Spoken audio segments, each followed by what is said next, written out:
কবিতাৰ শিৰোনামা তুমি নামৰ নাটখন। তোমাৰ হাঁহি, তোমাৰ কান্দোন, তোমাৰ সুখ দুখ বেদনা মৰম, স্নেহ অহংকাৰ ঘৃণা, এই সকলোবোৰ সংমিশ্ৰিত হোৱাৰ দিনাৰে পৰা তোমাৰ সন্মুখত থকা প্ৰতিজন দৰ্শকে উপভোগ কৰিছে তুমি নামৰ বিশাল নাটখনৰ প্ৰতিটো দৃশ্য। মাজে মাজে হাত তালি, মাজে মাজে কৰিলি পাৰি চিঞৰ, আকৌ মাজে মাজে অশ্লীল গালি। সিহঁতে নাজানে আচলতে তুমি নামৰ নাটখনৰ আৰম্ভণি ক'ত আৰু সমাপ্তি ক'ত। সিহঁতকনো মাথো মনোৰঞ্জন লাগে।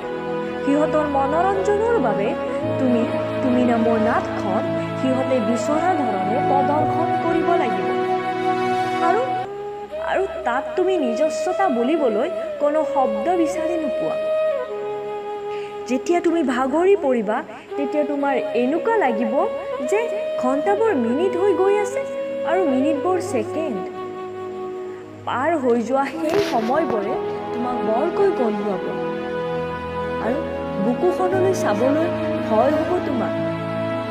বুকুখন যে শূন্যতাৰে ভৰি আছে আৰু অৱশেষত নিজৰ মাজতে প্ৰশ্ন হ'ব, পায়ো হেৰুৱালো নে ঢুকি নাপালো।